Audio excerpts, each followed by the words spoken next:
সেনাবাহিনীকে জনগণের মুখোমুখি করিয়ে দেওয়ার চেষ্টা হচ্ছে, ঠিক এই চেষ্টাটা কারা করছে, কেন হচ্ছে বলে আপনি মনে করেন? ধন্যবাদ আপনাকে। আসলে আমরা গত কয়েকদিন ধরে মোটামুটি একটা অস্থির সময় পার করছি পুরো দেশ, নিঃসন্দেহে। যখন বিষয়টা এইভাবে আসে, মানে আমাদের আন্দোলনে যে ছাত্র অংশগ্রহণ করেছে তাদের একটি অংশ তো এখন সরকারও গঠন করেছে, মানে দুঃখিত, একটা পার্টি গঠন করেছে তারা। তো তাদের একজন অন্যতম নেতা যখন, মানে আমি হাসনাত আবদুল্লাহর কথা যদি ধরি, তিনি ফেসবুকে স্ট্যাটাস দিয়ে তিনি দাবি করেছেন যে সেনাপ্রধান ডেকেছিলেন, সেখানে আলোচনা হয়েছে এবং মানে এই কাইন্ড অফ আওয়ামী লীগকে পুনর্বাসনের জন্য প্রকারান্তর চাপ দেওয়ার কথা বলেছে, যে you people do not know anything, তোমরা কিছু জানো না, এই যে বিষয়গুলো তোমরা ছেলেরা বোঝো না, তোমাদের চেয়ে আমাদের অভিজ্ঞতা বেশি, ইত্যাদি ইত্যাদি।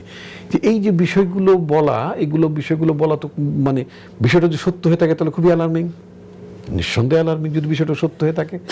আবার যদি আপনি ওদের আরেকজন নেতা হান্নান মাসুদ, তিনি বলেছেন দুজনে একজন মিথ্যা বলেছে, বিকজ সার্জিস আবার এটাকে একটু টোন ডাউন করার কথা বলেছে, মানে মিটিং হয়েছে এটা সে অ্যাডমিট করেছে এবং এটা সে মানে এটা সেনাপ্রধান ডাকেননি বা সেনাবাহিনী থেকে ডাকা হয়নি সেটাও সে ক্লিয়ার করেছে, তারা নিজেদের আগ্রহ থেকে গেছে সেটাও সে ক্লিয়ার করেছে। ঠিক বলেছে, অনেকটা অভিভাবকের মতো বলতে পারেন ইত্যাদি ইত্যাদি। মানে বিষয়টা আমার কাছে মনে হলো একটা ড্যামেজ কন্ট্রোল করার মতো একটা মানে স্টেপ তার মধ্যে ছিল। তারপরে আবার ওখানে ওদের পাটোয়ারি বলে একটা মানে একজন মানে আছেন, নেতা আছেন ওদের, তিনি বললেন যে এটা কি বলে যে মানে হাসনাত আবদুল্লাহর এই বক্তব্য ফেসবুকে আসা উচিত হয়নি, শিষ্টাচার মানে বর্জিত কাজ বা বহির্ভূত কাজ ইত্যাদি ইত্যাদি সব কিছু বলে মনে হচ্ছে যে তাদের নিজেদের মধ্যে একটা মানে ছেলেরা একটা মানে তারা একটা দল করবেন। একটা সময় তো আমার ধারণা হচ্ছিল যে আমাদের ছেলে মেয়েরা বোধ হয় দেশ এবং রাজনীতি ভুলেই গিয়েছে, তাদের মাথায় দেশ নেই, রাজনীতিও নেই।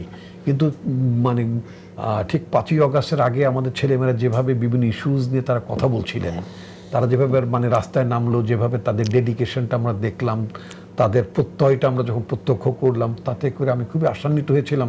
একজন 80-র দশকের একজন মানে ছাত্র কর্মী হিসেবে, আন্দোলনের কর্মী হিসেবে আমি খুবই আশান্বিত হয়েছিলাম যে না, আমরা বোধহয় মানে নতুন আরেকটি প্রজন্ম দাঁড়িয়েছে যারা দেশকে নিয়ে ভাবে, রাজনীতি নিয়েও ভাবছে। এটা খুবই দরকার। তো ছেলেরা একটা দল বানাবে, সেটাও আমি ওয়েলকাম করি, কারণ সবসময় তো মানে নতুন প্রজন্মও তো রাজনীতিতে আসবে, তারাও তো দেশকে নেতৃত্ব দিতে পারে, এটা তো কারণ মনোপলি কোনো ব্যাপার না।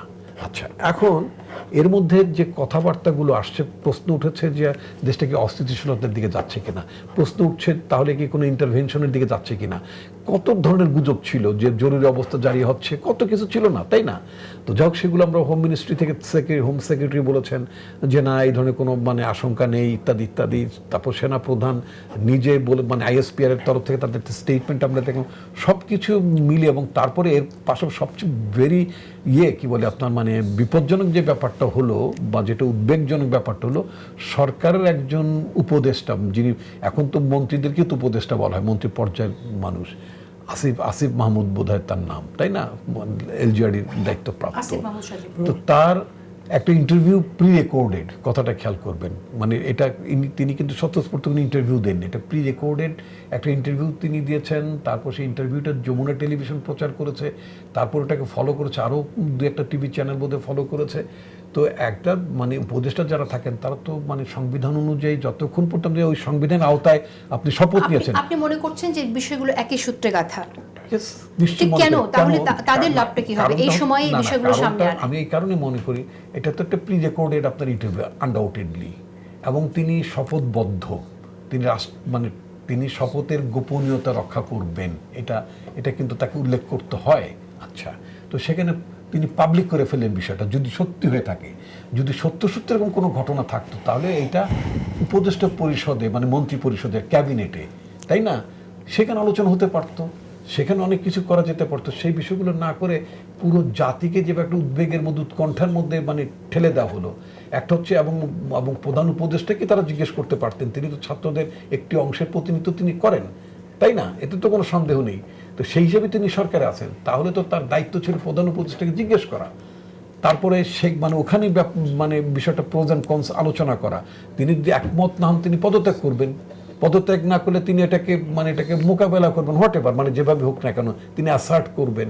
তা না করে তিনি যেভাবে মিডিয়ার সামনে হাজির হলেন এবং যেভাবে বিষয়গুলো মানে আসলো, তাতে করে তো মানুষের মধ্যে একটা উৎকণ্ঠা আসতেই পারে। কারণ আমরা তো এই সেনাবাহিনীকে দেখেছি যে সেনাবাহিনী স্টুড ফর পিপল। তারা তো হাসিনার পক্ষে বন্দুক ধরেনি, এটা তো সত্য কথা। তারা তো মানে হাসিনাকে ডিফাই করেছে, হাসিনার নির্দেশ এখানে আমি ডিফাই একটা কথা করেছে। আস্তুজামান রিপন, আমি একটি কথা আপনাকে বলতে চাই, সেটা হচ্ছে যে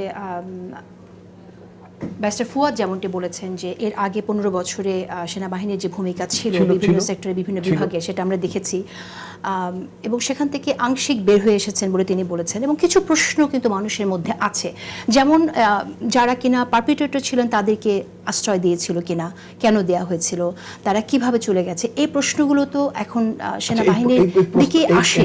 এগুলো এই জায়গা থেকে কিভাবে বের হবে এই প্রশ্নগুলো সেনাবাহিনীর তরফে কেন বলবে? সেনাবাহিনী তো সরকারের একটি অংশ বা সরকারের অধীনে, তাই না? এই প্রশ্ন তো সরকারের যারা উপদেষ্টা আছেন, যদি আমি বলি যে ছাত্রদের মানে আপনার জুলাই অগাস্ট আন্দোলনের যারা প্রতিনিধি ওখানে আছেন, তাদেরই তো সেই প্রশ্নটা করো, তাদেরই তো জিজ্ঞেস করো, তাদের উত্তরটা দেওয়া উচিত যে এই যে আমরা 600 650 লোক মানে বিগত সঙ্গে হাইয়ারদের কথা আমরা শুনেছি, তারা কোথায় আছে, তারা কি করে মানে তারা কি এখনো ওইখানেই কেউ আছেন কিনা, অথবা তারা সবাই বেরিয়ে গিয়েছেন কিনা, এই জবাবটা কি আমরা এখান থেকে ফিসফাস করে শুনবো?